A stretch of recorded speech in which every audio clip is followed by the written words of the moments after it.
Assalamualaikum warahmatullahi wabarakatuh. Teman-teman semua, hari ini saya menyempatkan diri berkunjung ke rumah bapaknya Mas Hendri Akbar. Mas Hendri Akbar ini adalah salah satu pemuda Gunung Kidul yang berhasil lolos mendaftar Bintara Polri pada penerimaan Polri tahun 2020. Teman-teman semua, ini kebiasaan atau keseharian dari Pak Sugeng ini adalah menjadi tukang las di daerah Gereja Pelayan Gunung Kidul.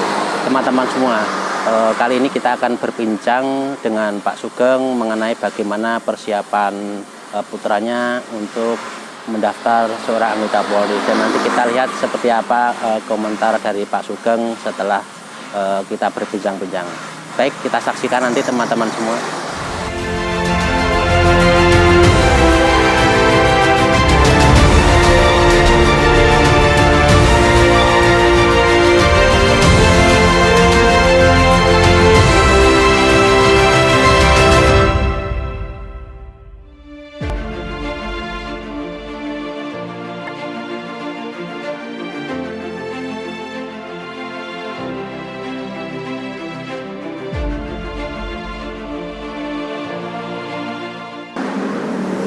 Assalamualaikum warahmatullahi wabarakatuh. Teman-teman semua, kali ini saya akan melanjutkan cerita kita seputar masuk Polri itu gratis. Kali ini saya berada di rumahnya, di tempat usahanya ayahnya Mas Hendri Akbar yang kemarin diterima menjadi anggota Bintara Polri pada PTU tahun 2020. Nah, kali ini saya akan berbincang-bincang dengan Pak Sugeng ya. Pak Sugeng siapa namanya? Nama saya Pak Sugeng Handono, bapak dari Mas Hendri Akbar Rahmadi Handono. Ya. Ini ayahnya, ini kesehariannya Pak nih? Sehari-hari saya pekerjaannya tukang las aluminium. Tukang las aluminium. Nah, ini teman-teman semua, kalau teman-teman semua mau ngelas aluminium bisa ke tempatnya ayahnya Mas Hendri Akbar ya, Pak Sugeng. Ini profesinya adalah tukang las aluminium. Sekalian bisa kesini silaturahmi di tempatnya Pak Sugeng ini, bisa ngelas juga ini ternyata. Oke Pak Sugeng, ini gimana ini perasaan Bapak ini diterima putranya ini? Alhamdulillahirobbilalamin. Pertama saya bersyukur pada Allah SWT, yang mana intinya pada tahun ini anak saya bisa diterima di PTU sebagai anggota Polisi Republik Indonesia. Intinya saya pribadi mengucapkan banyak terima kasih kepada semuanya yang telah memberi doa dan dukungannya gitu. Oke Pak Sugeng, selama ini jenengan memantau putranya ya dalam proses penerimaan Polri ya, itu sejauh mana persiapannya itu? Apa bisa diceritakan? Terima kasih Mas Agus. Yang jelas yang pertama saya berterima kasih pada pemerintah Kabupaten Gunung Kidul yang telah memberi atau memfasilitasi adanya Tunas Unggul Handayani. Dalam kesempatan ini dari langkah ataupun perjalanan anak saya sangat membuat bangga. Selain itu adanya Tunas Unggul Handayani salah satu program yang sangat baik bagi saya pribadi, sehingga untuk selanjutnya dari anak saya bisa mendaftarkan jadi polisi. Sedangkan untuk perjalanan tiap hari terus terang dari awal masuk kelas 2 SMA Mas Agus, anak saya sudah masuk Tunas Unggul. Alhamdulillah dari situ tiap hari anak saya berlatih secara individu maupun program dari Tunas Unggul. Contohnya tiap satu minggu 2 kali diadakan pelatihan-pelatihan, baik itu pelatihan fisik maupun pelatihan yang lain. Dan alhamdulillah biarpun dalam COVID-19 ini, anak saya tetap melaksanakan pelatihan-pelatihan sendiri. Dan sampai sekarang alhamdulillah dengan adanya Tunas Unggul dan ketemuan anak saya bisa masuk anggota Polisi Republik Indonesia. Alhamdulillah. Ini proses perjalanannya, jadi ini Mas Hendri Akbar ini salah satu juga peserta Tunas Unggul Handayani yang sudah saya ceritakan di YouTube yang di depan. Jadi memang Tunas Unggul Handayani ini benar-benar dibiayai oleh pemerintah Gunung Kidul.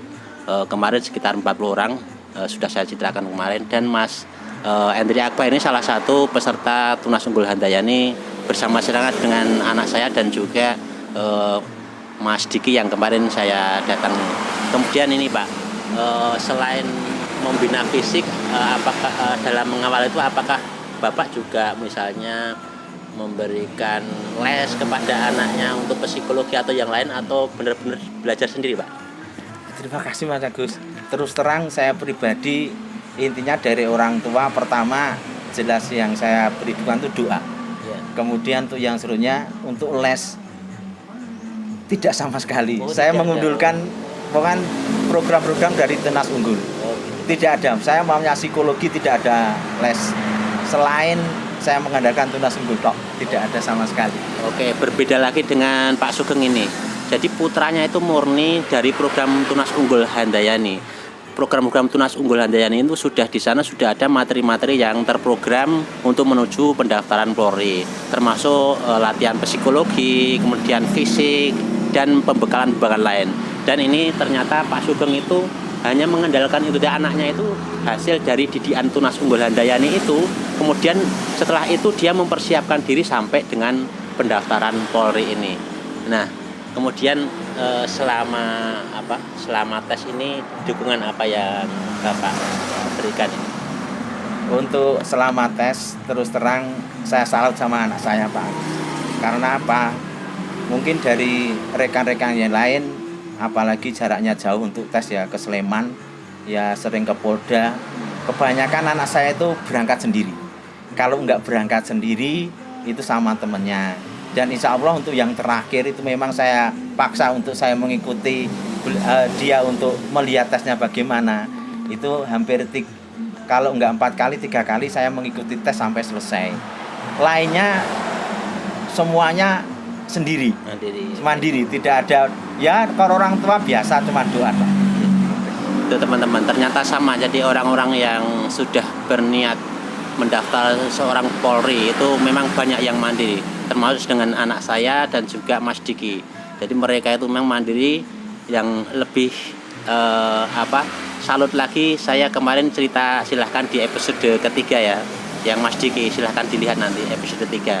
Jadi kalau Mas Diki orang tuanya tidak tahu sama sekali, dan hanya di akhir ketika pengumuman itu orang tuanya diberitahu. Beda dengan Pak Sugeng tahu dari awal, dari TUH seperti saya. Dari Pak Sugeng seperti saya tahu dari awal memasuki Tunas Unggul Handayani hingga proses dan akhirnya pengumuman itu. Terima kasih Pak Sugeng atas informasinya. Dan ini gimana pesan Pak Sugeng dengan teman-teman adik-adik yang ingin daftar Polri gitu ya? Terima kasih. Terakhir untuk pesan-pesan untuk rekan-rekan pemuda. Yang pertama, kalau pengen daftar Polri itu niat, terus kemantapan. Maksud saya begini, kalau orang tua itu biasanya bisa mendukung dan doa. Tapi kalau niat untuk mendaftar kepolisian dari pribadi, pasti itu ada keinginan untuk berusaha bagaimana caranya untuk masuk polisi. Kemudian yang terakhir, pesan saya nurut sama orang tua. Intinya itu, doa orang tua itu lebih afdol dari segala-galanya. Jangan takut untuk daftar polisi. Kalau memang ada niat, daftar polisi itu tidak ada embel-embelnya. Kalau para pemuda di seluruh Gunung Kidul niat mendaftar polisi, saya yakin yang pertama niat, kemantapan, kemudian doa orang tua. Itu insya Allah semua cita-cita yang diinginkan jadi polisi itu terkabul seperti anak saya. Terima kasih Mas ya. Nah, ini salah satu ya testimoni dari orang tua sendiri. Jadi teman-teman, adik-adik yang mau daftar Polri tahun-tahun berikutnya, tahun 2021 dan seterusnya, jangan takut. Sekarang Polri prosesnya jujur di proses seleksinya. Jadi jangan takut. Rumor-rumor itu sekarang tidak ada. Persiapan diri mulai sekarang bagi adik-adik yang akan mendaftar tahun 2021 dan tahun-tahun berikutnya. Jangan lupa adik-adik, persiapkan sedini mungkin, cari informasi sebanyak mungkin, kemudian persiapkan. Salam.